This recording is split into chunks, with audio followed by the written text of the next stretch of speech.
살아계신 하나님의 말씀은 보겠습니다. 마태복음 7장 15절에서 29절입니다. 거짓 선지자들을 삼가라. 양의 옷을 입고 너희에게 나오나 속에는 노략질하는 일이라. 그들의 열매로 그들을 알지니 가시나무에서 포도를 또는 은근키에서 무화과를 따겠느냐. 이와 같이 좋은 나무마다 아름다운 열매를 맺고 못된 나무가 나쁜 열매를 맺나니 좋은 나무가 나쁜 열매를 맺을 수 없고 못된 나무가 아름다운 열매를 맺을 수 없느니라. 아름다운 열매를 맺지 아니하는 나무마다 지켜 불에 던져지느니라. 이러므로 그들의 열매로 그들을 알리라. 나더러 주여 주여 하는 자마다 다 천국에 들어갈 것이 아니요 다만 하늘에 계신 내 아버지의 뜻대로 행하는 자라야 들어가리라. 그날에 많은 사람이 나더러 이르되 주여 주여 우리가 주의 이름으로 선지자 노릇하며 주의 이름으로 귀신을 쫓아내며 주의 이름으로 많은 권능을 행하지 아니하였나이까리니 그때 내가 그들에게 밝히 말하되 내가 너희를 도무지 알지 못하니 불법을 행하는 자들아 내게서 떠나가라리라. 그러므로 누구든지 나의 말을 듣고 행하는 자는 그 집을 반석 위에 지은 지혜로운 사람 같으리니 비가 내리고 장수가 나고 바람이 불어 그 집에 부딪히되 무너지지 아니하나니 이는 주추를 반석 위에 놓은 까닭이요 나의 말을 듣고 행하지 아니하는 자는 그 집을 모래 위에 지은 어리석은 사람 같으리니 비가 내리고 장수가 나고 바람이 불어 그 집에 부딪힘에 무너져 그 무너짐이 심하니라. 예수께서 이 말씀을 마치심에 우리들이 그의 가르치심에 논란이 이는 그 가르치시는 것이 근 있는 자와 같고 그들이 서기관들과 같지 아니함이라. 할렐루야. 김감남 목사는 삼국교회, 한국, 베트남, 중국, 오누리부활의교회 수요재단, 수요예배, 수요성회를 드리는 데 있어서 설교 준비를 또 이렇게 할 수 있을 때는 또 하도록 하고 그렇지 않을 때는 과거 주일 예배 설교를 했던 그 내용을 바탕으로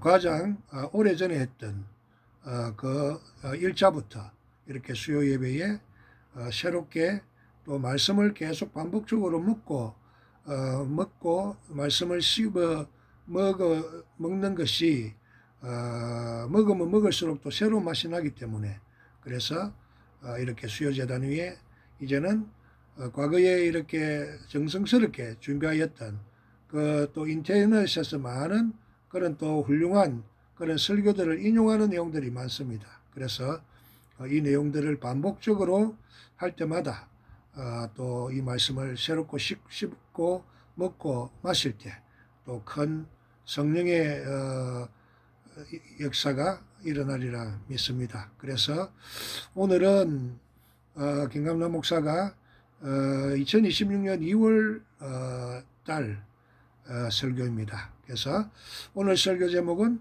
순종은 믿음만큼 중요하다라는 제목으로 함께 은혜를 나누겠습니다. 이 세상에는 가르치는 위치에 있는 사람들이 참 많이 있습니다. 부모는 자녀를 가르쳐야 하고 선생은 제자를 가르쳐야 합니다. 목사는 성도들을 가르쳐야 합니다. 그런데 가르치다 보면 가끔 마음에 염려가 생기고 불안이 일어날 때가 있습니다. 내가 이처럼 힘들게 가르쳐봐야 그대로 살지도 않을 텐데 가르치는 것이 무슨 소용이 있겠나 하는 것입니다. 내가 이렇게 열심히 가르쳐도 다 듣고 그만 흘려버리고 말 텐데 하는 생각을 하면 가르치다가도 맥이 풀리는 일들이 가끔 있지 않습니까? 아마 이것은 가르치는 선생의 위치에 있는 분들이라면 한두 번씩 느끼는 감정일 것입니다. 예수님도 제자들과 무리를 앞에 놓고 마태복음 5장부터 7장에 이르는 긴 산상수훈을 가르치면서 마음으로 아마 이런 불안을 가지셨던 것 같습니다. 내가 이렇게 열심히 가르치는데 이걸 지키지 않으면 무슨 소용이 있나? 아마 이렇게 생각을 하셨는지 산상수훈 마무리하시면서 순종에 대해서 아주 강도 높은 말씀으로 끝을 맺는 것을 여기서 보게 됩니다. 특별히 마지막 부분에서 우리가 잘 아는 집 짓는 비유를 가지고 순종하는 자와 불순종하는 자의 차이가 하늘과 땅이라는 것을 이야기합니다. 순종하는 사람은 마치 자기 집을 반석 위에 세워서 짓는 자와 같습니다. 나중에 절대 무너지지 않습니다. 그 수고는 영원히 남습니다. 그렇게 집을 짓는 자는 지혜로운 자입니다. 순종하는 자는 바로 이와 같은 사람입니다. 반면에 말씀을 듣고 배우긴 하지만 순종하지 않고 불순종하는 자는 무너질 줄 뻔히 알면서도 모래바닥 위에다 집을 짓노라고 땀 흘리며 온갖 돈을 다 집어넣는 어리석은 사람과 같습니다. 무너질 줄 알면서 땀 흘리고 돈 집어넣는 사람은 이 세상에서 어리석은 사람 중에 어리석은 사람입니다. 말씀을 듣고 순종하지 않는 사람이 바로 이런 자와 같다 하고 단단히 못을 받고 순종하라고 예수님께서 산상수훈에 그 주님을 따르는 무리들에게 경고하셨던 것을 봅니다.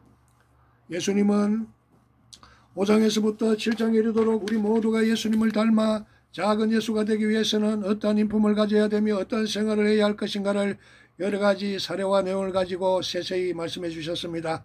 잠깐 뒤로 거슬러 올라가서 우리의 기억을 되살려 살펴볼까요? 예수님은 복 있는 자가 되려고 하면 마음을 비우라고 합니다. 애통하라고 합니다. 온유하라고 합니다. 긍휼히 여기라고 합니다. 그리고 마음이 청결해야 한다고 합니다. 화평케 하는 자가 되어야 한다고 하고 의에 줄이고 목말라야 하고 경우에 따라서는 의를 위해서 핍박도 감수해야 한다고 합니다. 그리고 예수님께서 우리 모두는 이 세상의 빛과 소금이 되어 믿지 아니하는 자들이 하나님께 영광을 돌리도록 하라고 말씀합니다. 얼마나 강도 높은 진리입니까? 이렇게 말씀을 하시고 나서는 이어서 형제에게 노하지 말라고 합니다. 노한 감정을 가지고 형제를 대하지 말라고 합니다. 또 여인을 보고 음욕을 품는 추악한 생각에 끌려다니지 말라고 합니다. 맹세를 하지 말라고 합니다. 악한 자를 대적하지 말고 원수를 위해서는 축복하는 자가 되라고 가르칩니다. 그렇게 될 때 작은 예수가 될 수 있다고 말합니다. 사람한테 보이려고 구제하고 기도하고 금식하는 그런 의식주의자가 되지 말라고 합니다. 보물을 땅에 쌓고 돈을 하나님 보처럼 숭상하지 말라고 합니다. 비판하지 말라고 합니다. 염려하지 말라고 합니다. 구하고 찾고 두드리는 기도를 하라고 합니다. 그리고 좁은 문으로 들어가는 사람이 되어 좁은 길을 걸으라고 말합니다. 이 모든 내용을 예수님께서 우리 모두에게 가르쳐 주셨습니다. 우리 모두가 읽고 고백하는 바와 같이 예수님은 살아계신 하나님의 아들이십니다. 할렐루야. 그는 최고 하늘과 땅에 최고의 권세 모든 권세를 가지신 전지전능한 분이셨습니다. 그의 입술에서 나오는 말씀은 바로 하나님의 계시의 말씀이었던 것입니다. 그 말씀 아래 생명이 있습니다. 진리가 있습니다. 길이 있습니다. 예수님의 말씀 위에는 우리 인류에게 소망이 없는 것입니다. 그러므로 예수님은 권세를 가지고 말씀을 하십니다. 본문 28절 29절을 보면 예수님의 말씀을 산에서 들은 모든 무리들이 깜짝 놀랐다고 했습니다. 예수님의 말씀을 들으면서 무언가 설명할 수 없는 영적 권위가 있는 것을 본 것입니다. 통상적으로 직업적으로 가르치는 서기관들에 비해서 예수님의 말씀은 능력이 있었습니다. 사람을 사로잡는 힘이 있었습니다. 어두운 마음을 환하게 열어주는 능력이 있었습니다. 그래서 모든 사람들이 감탄하고 무릎을 꿇었습니다. 이런 절대적인 권위를 가지고 우리에게 가르쳐 주신 하나님의 말씀이지만 듣고 배우는 우리가 조금 지나서 다 잊어버리고 흘려버리면 무슨 소용이 있겠느냐고 말입니다. 무너질 줄 알면서 땀 흘리고 집 짓는 어리석은 사람과 똑같지 않겠느냐는 말입니다. 결국 아무것도 남는 것이 없는 사람이 됩니다. 듣고 순종하지 않으면 아무것도 남지 않는 것입니다. 목사님, 그러면 구원도 못 받는 말인가요? 순종 안 하면 구원을 못 받습니까? 아마 이런 질문을 하실지도 모릅니다. 그러나 구원을 받지 못할 확률이 많이 있다는 것을 기억하십시오. 21절 말씀을 마음에 잘 담아야 합니다. 나더러 주여 주여 하는 자마다 다 천국에 들어갈 것이 아니요 하늘에 오직 하늘에 계신 내 아버지의 뜻대로 행하는 자가 들어갈 것이니라. 예수님이 무슨 비말하실까요? 우리는 믿음으로 구원 얻는 다는 말을 오해해서 순종을 조금 못해도 믿기만 하면 된다는 아니란 생각을 갖고 신앙생활하지만 바울이 믿음으로 구원 얻는다고 한 말보다도 예수 그리스도께서 순종하는 자가 천국에 들어간다고 하신 말씀이 더 권위를 갖는 것입니다. 예수님은 살아계신 하나님의 아들이시며 천국의 주인이시고 천국의 열쇠를 또한 자신이 원하는 자들에게 주시는 분이시기 때문입니다. 그분은 우리 이 세상의 모든 주의 종들의 주가 되시는 분이시기 때문입니다. 그분이 지금 말씀하고 계신 것입니다. 순종하는 자가 천국에 들어간다고 하신 말씀이 더 큰 권위를 가지는 것은 지극히 당연한 일이 아니겠습니까? 그러므로 여러분, 성도 여러분, 예수를 믿기는 믿지만 순종하는 데 관심이 없는 분들이 있습니까? 솔직히 말하자면 여러분들은 일생 동안 예수를 믿었지만 여러분들의 그 사후의 문제는 어떻게 될지 우리가 알 수 없는 그런 신앙생활이 될 수도 있는 것입니다. 구원을 못 받을 확률도 있습니다. 천국에 들어가지 못하고 영원한 지옥불 속에 들어가서 땅을 치며 후회하는 일이 생길 수도 있습니다. 그 점을 마음에 꼭 기억하시길 바랍니다. 신앙생활에 있어서 순종은 믿음만큼 중요하며 때로는 순종은 믿음보다 더 중요할 수도 있습니다. 그래서 여호와께서 내가 제사를 원하지 않고 순종을 원한다고 말씀하셨던 것입니다. 그럼에도 불구하고 많은 분들이 사실을 모르고 있는 것 같습니다. 교회를 오래 다녔음에도 불구하고 이 사실에 대해서 명확한 지식을 갖지 못하고 혼란을 겪는 분들이 계십니다. 어느 교회 젊은이 하나가 저에게 이메일을 보냈습니다. 목사님, 제 후배가 예수를 믿은 지는 그리 오래되지 않았는데 성경을 읽다가 의문이 생겼나 봅니다. 그래서 저에게 질문했습니다. 어떤 성경에 보니 누구든지 믿고 예수 그리스도를 영접하면 영생을 얻는다고 말씀하셨는데 또 다른 성경에 보면 나더러 주여 주여 하는 자가 천국에 들어가지 못하고 아버지의 뜻대로 행하는 자가 들어간다고 했는데 성경에 일관성이 없는 것 같아서 약간 헷갈려요.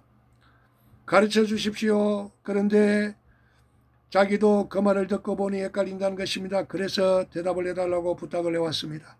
성경에 대한 지식이 약하고 교리적으로 기초가 잘 안 닦여 있으면 이런 약간의 혼란을 겪을 수도 있는 것입니다. 이것은 반드시 시정되어야 하고 해결되어야 합니다. 동시에 신앙생활에 있어서 순종이 믿음만큼 중요하다는 사실을 깜빡 놓쳐버리고 제 마음대로 사는 이유가 또 하나 있습니다. 누군가로부터 잘못 배웠을 가능성이 있습니다. 그리고 누군가로부터 좋지 못한 영향을 받았을 가능성이 있습니다. 잘못 배웠거나 좋지 못한 영향을 받으면서 신앙생활 하시는 분들은 순종에 대해서 깊은 관심을 갖지 않는 경향이 많습니다. 예수님께서 길게 말씀을 하시다가 마지막에 와서 거짓 선지자들을 삼가라 꼭 경고하는 이유가 무엇인지 아십니까? 15절에 거짓 선지자들을 삼가라. 양의 옷을 입고 너희에게 나오나 속에는 노략질하는 일이라. 거짓 선지자는 구약시대나 신약시대나 항상 안과 밖에서 활동하고 있었습니다. 양들이 풀을 뜯는 목장 주위에는 언제든지 이리들이 여기저기 배하고 있으면서 양을 덮치려고 개를 노리는 것은 유대 나라에서 흔히 볼 수 있는 장면이었습니다. 오늘날에도 우리 신천지에서는 많은 기존교회 성도들을 신천지로 미혹하여 데리고 갑니다. 그리고 이만희라는 그분이 이 마지막 때에 그 예수님의 약속의 목자 보혜사라고 그렇게 가리키는 것입니다. 과연 그 말이 사실일까요? 또한 구원파라는 곳이 있습니다. 그곳을 가게 되면은 우리 모든 그 믿는 자들은, 그 구원을 받은 자들은 하나님 앞에 이제 모든 죄가 깨끗하게 씻음을 받았기 때문에 두 번 해결을 이제는 할 필요가 없다고 그렇게 가르치는 것입니다. 과연 그 말들이 사실일까요? 그래서 마지막 때에 이와 같이 우리가 올바른 목자 참된 교회를 올바른 목자를 만나야 되고 참된 교회를 만나야 되는 것입니다. 그래서 거짓 목자, 거짓 교회, 거짓 선지자 이단 단체에 빠지게 되면은 여러분들은 평생 동안 거기서 종로로 하다가 마지막 때에는 지옥으로 들어갈 수밖에 없게 되는 것입니다. 사도행전 20장에서 이 거짓 선지자들을 일컬어서 흉악한 일이라고 했습니다. 이런 일들이 교회 안에 있고 교회 밖에도 있습니다. 이들은 어그러진 말과 잘못된 말을 가지고 사람들을 유인하고 시험합니다. 또 사도 바울의 말을 들으면 정말 놀라운 사실이 하나 있습니다. 사도 바울로부터 복음을 들어 예수를 믿었고 사도의 눈에 들 만큼 신앙생활을 잘하고 지도자적인 역할을 했기 때문에 장로로 피태기되어 초대교회 장로가 된 사람들 앞에서 그가 무엇이라고 말을 한 줄 아십니까? 너희들 중에도 어떤 흉악한 이와 같은 거짓 선지자들이 나올 줄을 내가 안다. 거짓 선지자들은 교회 밖에서만 들어오는 것이 아닙니다. 교회 안에서도 생깁니다. 예나 지금이나 마찬가지입니다. 주님은 거짓 선지자들을 걸어서 나쁜 나무와 같다고 하셨습니다. 나쁜 나무는 나쁜 열매를 맺습니다. 나무가 나쁘다는 말은 나무의 질이 근본적으로 좋지 않다는 것입니다. 거짓 선지자들은 근본이 잘못된 사람들입니다. 그들은 중생을 받지 않았습니다. 그들은 회개하지 않는 사람들이요, 입만 요란하지 하나님을 사랑하지 않는 사람들이요, 자기 유익을 위해서 제 마음대로 신앙생활을 하는 사람들입니다. 그러면서도 가끔 이들이 엄청난 사역을 하는 것을 봅니다. 큰 교회를 인도하는 자가 지도자가 되기도 하고 능력을 받아서 귀신을 쫓아내고 병자를 고치기도 합니다. 많은 권능을 행하기도 합니다. 이런 잘못된 사람들이 교회 안에 많이 일어날 것이라고 주님이 벌써 22절에 말씀하시지 않았습니까? 많은 사람들이 입으로 주여 주여 하면서 선지자 노릇을 하고 귀신을 쫓아내고 큰 교회 목회를 해서 성공했다는 말을 듣는데 실제로는 그 가운데에는 우리가 온전히 주님의 뜻에 순종하며 하는 그러한 참된 목자가 있는가 하면 또한 주님의 뜻에 순종하지 아니하고 자신의 뜻대로 행하는 그러한 주의 종들도 있을 줄 압니다. 그래서 우리는 온전히 예수 그리스도의 그러한 뜻에 순종하고 온전히 주님의 뜻대로 행하는 그러한 우리가 순종하는 그러한 그 교회 순종하는 사역자들이 되어야 될 줄 압니다. 거짓 선지자 순종하지 아니하고 주님의 뜻대로 행하지 아니하고 자신의 뜻대로 하는 그러한 자들은 주의 종이 아니고 자칭 선지자들이 될 수도 있는 것입니다. 거짓 선지자들은 거짓 선지자들이요 이리떼요 싹군이요 싹군 목자가 될 수도 있는 것입니다. 이런 사람들이 말세가 되면 더욱더 많아지고 더 기세를 올릴 것이라고 말씀하는 것입니다. 근본이 잘못된 사람들이기 때문에 그들은 자연히 나쁜 열매를 맺게 되어 있습니다. 그래서 마지막 때에 그 진정한 그 주님의 예수 그리스도의 신부로서 주님의 그 거룩한 그런 주님의 다시 오실 주님을 기다리며 대접받기보다는 대접을 하고 섬김을 받기보다는 성길이 하고 넓은 길로 가기보다는 좁은 길을 택하며 영광스러운 높은 자리에 앉기보다는 낮고 천한 자들과 함께하며 가난한 자들과 함께하며 그들을 섬기는 그런 예수 그리스도의 말씀처럼 인자가 온 것은 섬김을 받으려 함이 아니라 도리어 섬기려 하고 자기 목숨을 많은 사람들의 대속물로 주려 함이니라는 말씀처럼 그래서 그러한 우리가 그 주님의 말씀을 올바로 가르치고 순종하는 그러한 그 우리가 성도들과 교회와 성도들이 되어야 될 줄 압니다. 그래서 나쁜 열매를 오늘날 많은 교회들이 그러한 주님의 뜻을 행하기보다는 그 잘못된 그러한 기복주의, 세속주의, 그러한 마지막 때에 돈을 사랑하고 하나님보다 돈을 사랑하고 자신을 더 사랑하고 쾌락을 사랑하고 명예를 사랑하고 그러한 그 세상을 더 사랑하는 그러한 오늘 우리의 그 교회가 얼마나 많이 있습니까? 그래서 나쁜 열매를 맺게 되어 있습니다. 나무가 나쁘면 열매도 나쁘지 않습니까? 질이 안 좋은 나무에 질이 좋은 열매가 맺히는 거 보셨습니까? 그러면 나쁜 열매가 무엇입니까? 바로 주의 종이든 성도든 교회든 우리 주 예수 그리스도의 가르침에 절대적으로 순종을 하지 않는 것입니다. 주님의 말씀에 순종하지 않는 것, 불순종하는 그것이 바로 나쁜 열매인 것입니다. 자기 편은 주님의 말씀대로 행하는 것이 아니라 자기 편한대로 자기 믿고 싶은 대로 그렇게 하는 것이 바로 불순종인 것입니다. 오늘날 그런 교회와 그런 목자들과 그렇게 편안하게 신앙생활하는 성도들이 얼마나 많겠습니까? 거짓 선지자들은 그렇게 살았습니다.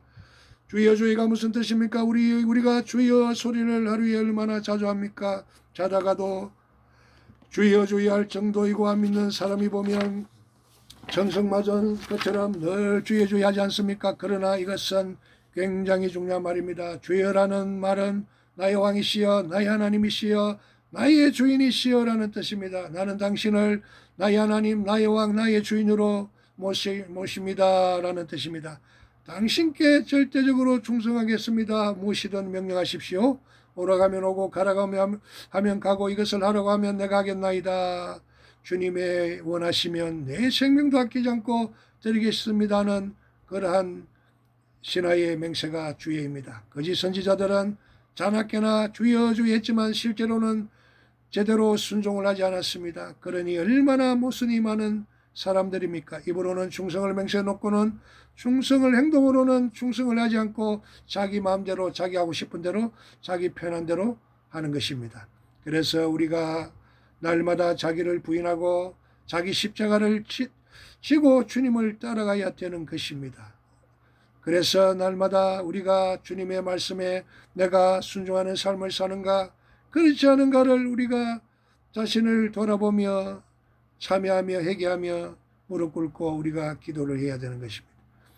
이런 생활하는 것이 나쁜 열매를 맺는 것입니다. 주 100년경에 교회가 조금씩 성장하면서 교회 안에 거짓 선지자들의 행포가 심했습니다.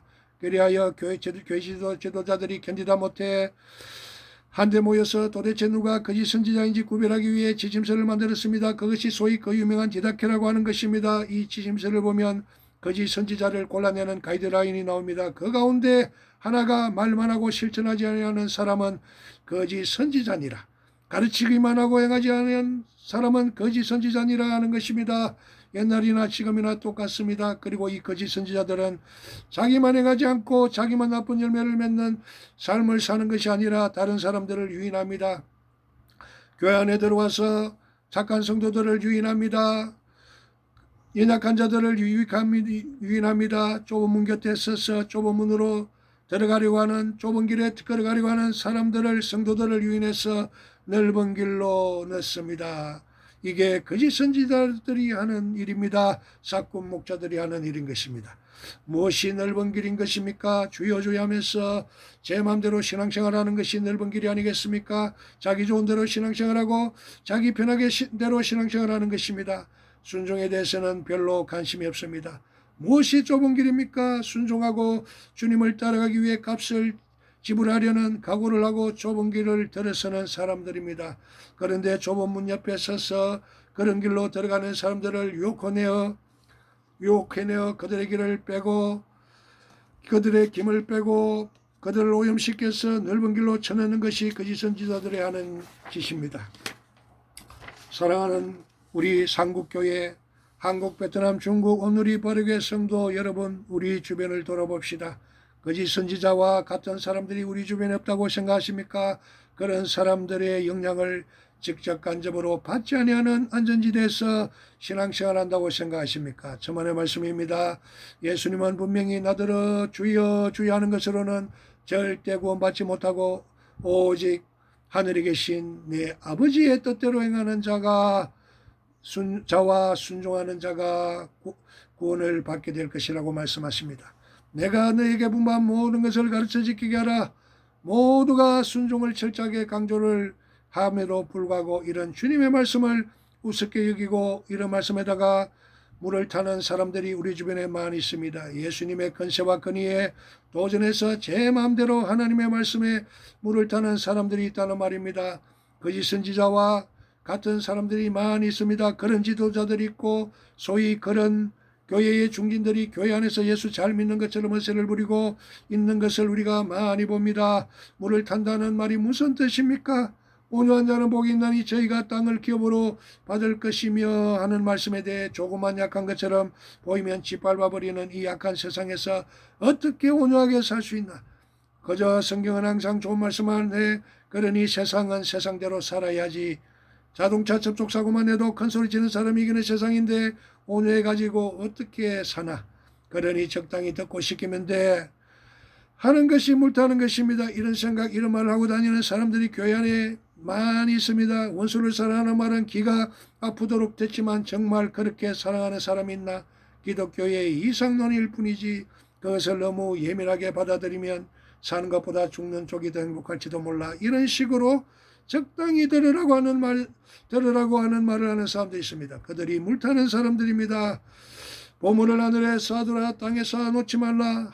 하나님과 재물을 겸하여 섬길 수 없는 이라고 하면 성경은 항상 그런 말씀을 하지만 또 성경 다른 곳에 보면 하나님이 주시는 것을 날마다 받아서 날마다 누리고 먹고 마시고 기뻐하라는 말씀도 있던데, 그러니 성경의 한 곳에만 너무 신경 쓰고 볼 필요가 없어 골고루 봐야 돼 하면서 그저 손에 들어오는 대로 자기 배를 위해 살고 즐기면서 인생을 재밌게 보내는 데다 모든 정욕을 다 쏟고 주님의 나라를 위해서 순종하며 주님의 길을 따라가는 일에 있어서는 매우 인색하고 무관심하게 관심이 있어도 소극적으로 행동하는 사람들이 우리 주변에 많이 있습니다. 이런 사람들이 바로 물타는 사람들입니다. 이런 자들이 하나님의 말씀에 순종하지 않고 자기 편한 대로 신앙생활을 하는 사람들인 것입니다. 믿으면 구원은 얻는다고 그랬어. 믿기만 하면 재산 받는다고 그랬어. 그런데 뭘 자꾸 순종하라고 그러는 거지. 그리고 선행을 이야기하면 오히려 그것은 복음의 정신을 해치는 것이야. 복음과 충돌하는 말이니까. 그러므로 순종에 대해서 너무 그렇게 주장하지만 하나님 앞에 온전하게 순종할 사람이 천하의 어디에 있어. 그것은 좀 더 거룩하게 살라는 취지의 이야기이기 때문에 그런 것에 과도하게 신경 쓰지 말고 믿기만 하면 돼, 이렇게 주장하는 사람들이 있지 않습니까? 그런 사람들이 예수님의 말씀에 물타는 사람들입니다. 모두가 다 거짓 선지자들의 부류에 속할 수 있는 위험성을 가진 자들입니다. 우리 주변을 잘 보십시오. 그런 식으로 가르치는 지도자들로부터 여러분이 영향을 받지 않았나요? 그런 생각을 하고 세상을 살면서 교회를 떠나드는 사람들하고 여러분이 짝이 되어 있지 않습니까? 굉장히 조심을 해야 합니다.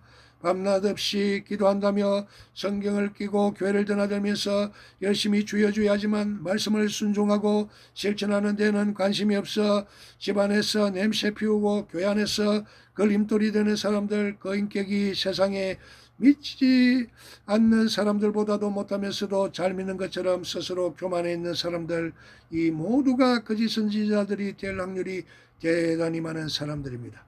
이런 사람들을 가까이 하면 정말 무서운 해를 받습니다. 자신도 모르게 오염되어 닮아갈 위험이 대단히 높습니다. 이렇게 주님의 말씀에 물을 타서 기독교의 진리를 값싼 복음으로 전락시키는 사람들을 우리는 조심해야 됩니다. 그들의 영향권에서 우리가 놀아나지 않도록 조심해야 됩니다.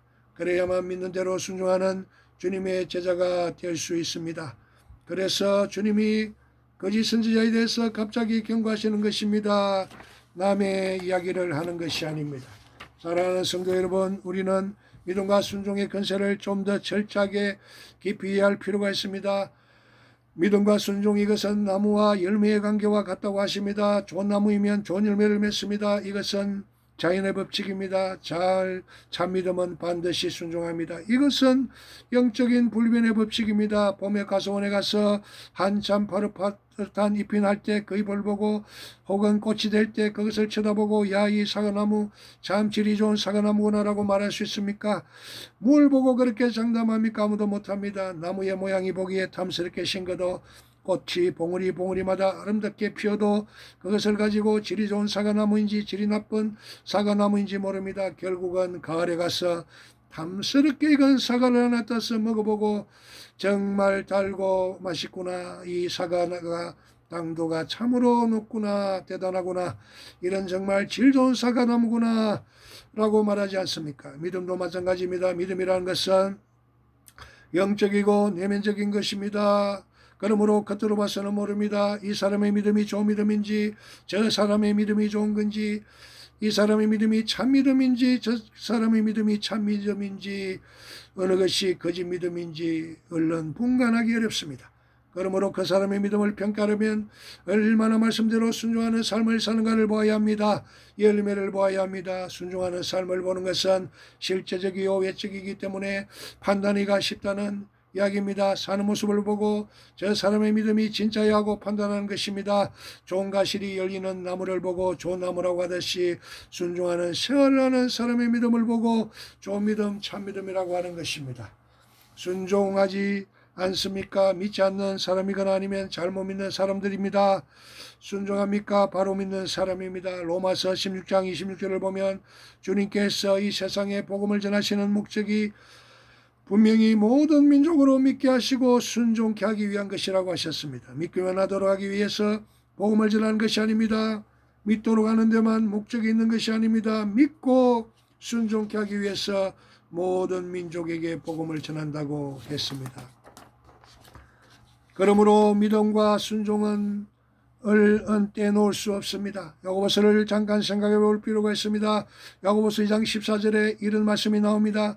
내 형제들아 만일 사람이 믿노라 믿음이 노라고 행함이 없으면 순종하지 아니하면 그 믿음이 능히 그 사람을 구원할 수 있겠느냐. 또 22절에 이런 말씀이 나옵니다. 믿음이 그 행함과 함께 능이라고 행함이 믿음으로 온전케 되었느니라.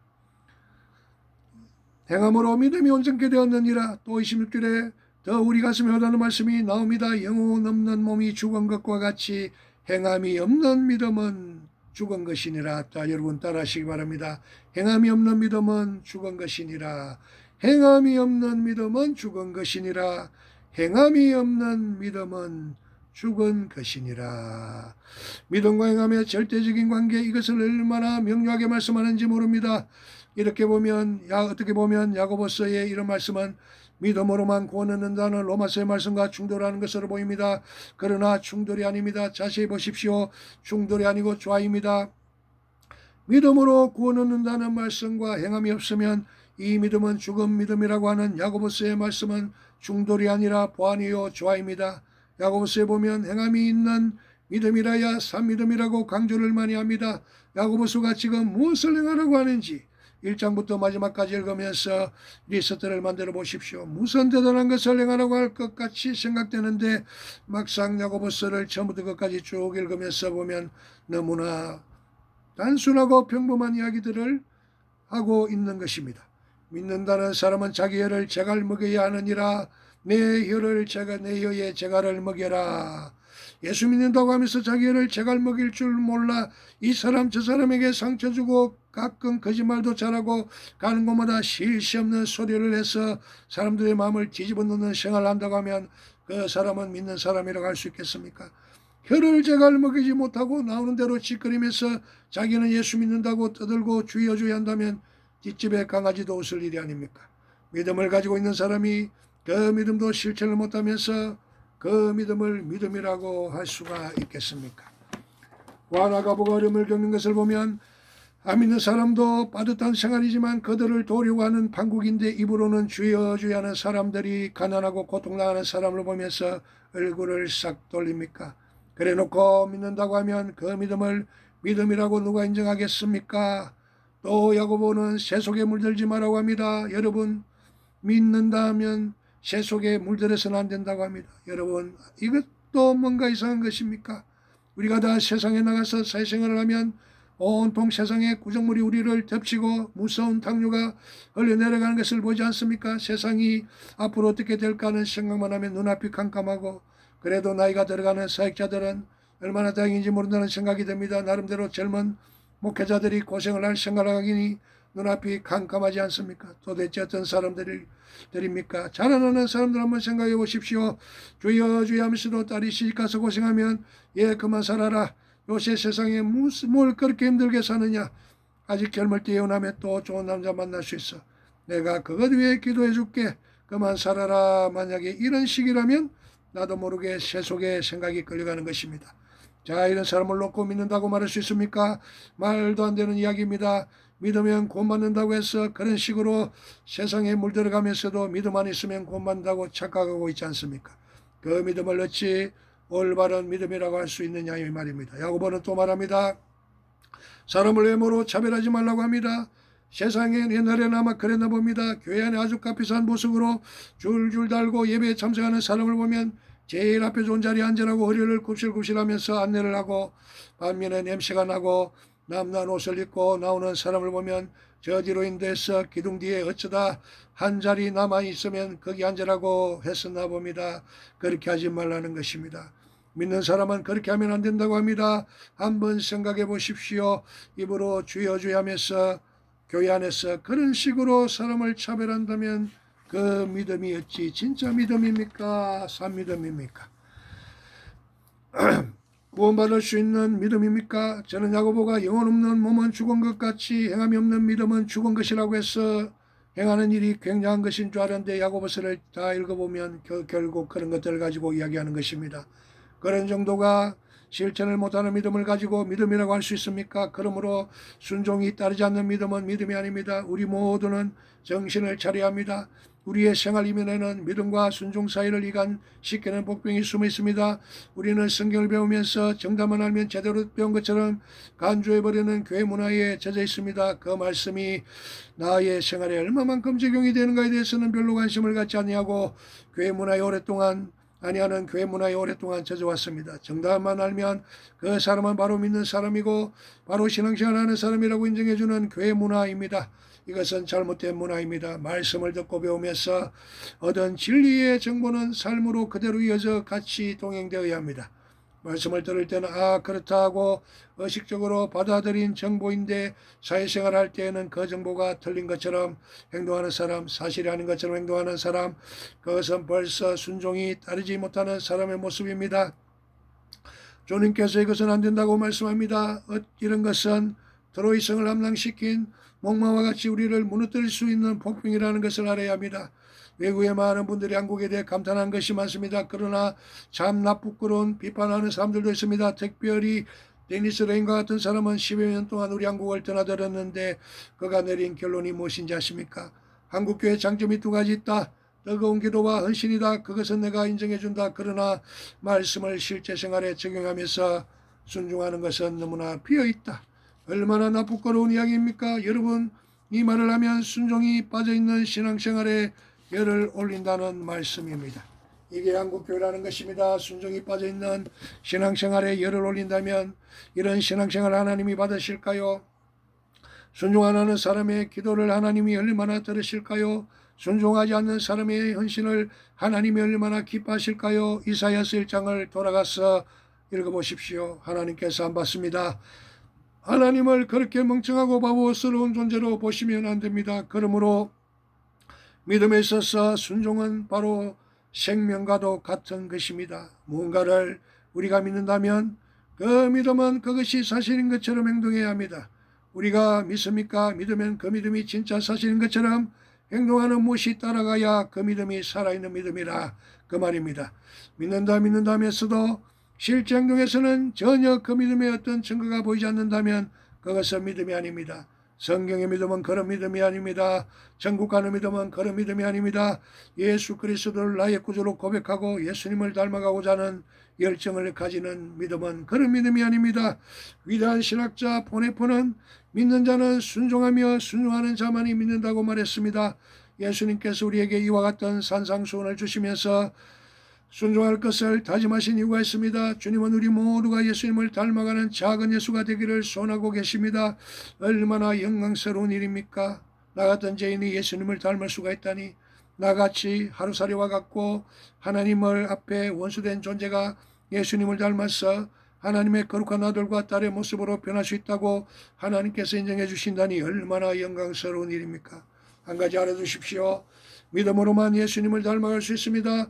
반드시 믿음과 순종의 과정을 통해서 우리는 예수님을 닮은 것입니다.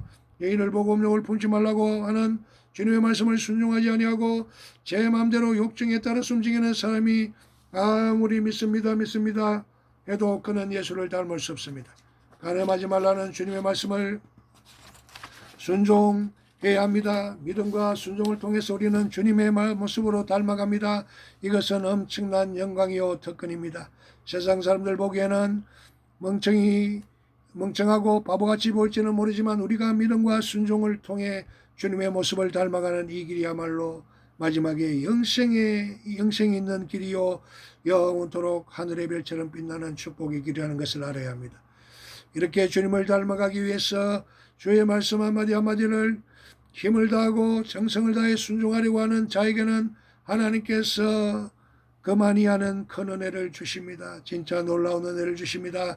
여러분, 왜 우리가 신앙생활하면서 이렇게 황폐화됩니까? 왜 침체됩니까?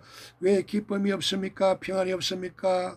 그것은 기도를 안 해서 성령 충만하지 않기 때문에 그런 것입니다. 물론 그 이유도 있을 것입니다. 그러나 기도보다 더 큰 이유가 있습니다. 순종을 안 하기 때문입니다. 말씀의 지식은 많지만 그 말씀을 행동으로 순종하며 실천하지 않기 때문인 것입니다. 바로 순종하는 자에게 하나님의 은혜를 주시는 것입니다. 어떤 참 아름다운 자매님이 있었습니다.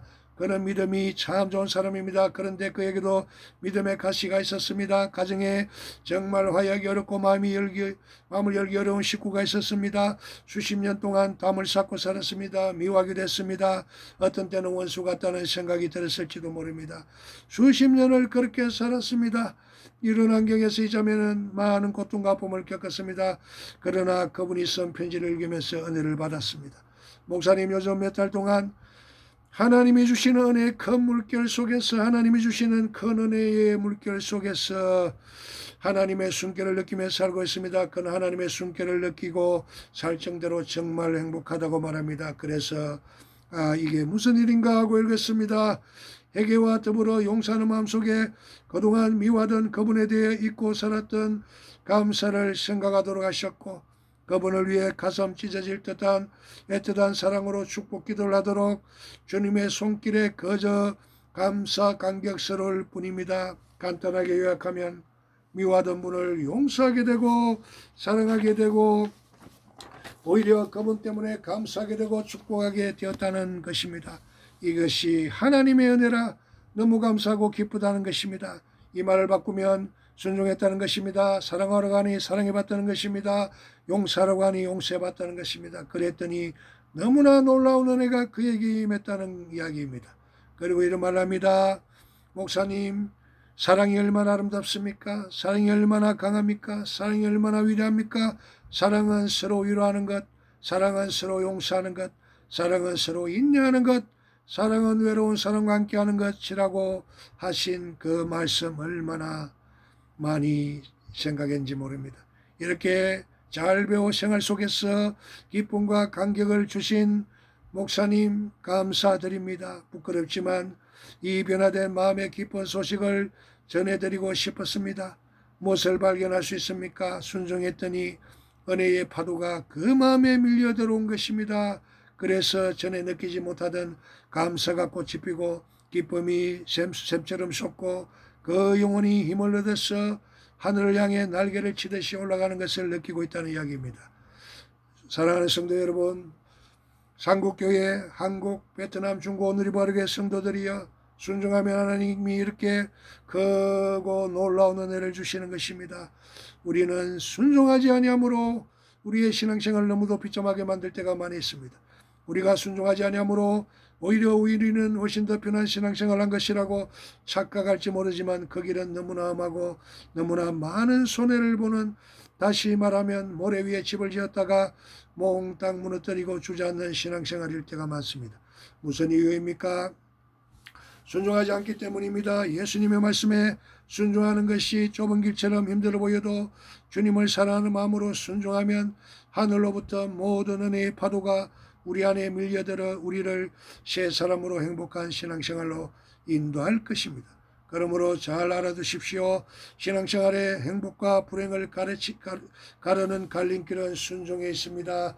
행동에 있습니다. 마지막으로 다시 한번 꼭 기억하십시오. 순종은 믿음만큼 중요합니다. 이것이 주님이 주시는 산상수훈의 마지막 결론이요 예수님의 엄숙한 말씀이라는 사실을 우리 마음에 꼭 기억하고 이 말씀대로 우리 모두가 사는 행복한 주님의 제자들이 될 수 있기를 바랍니다.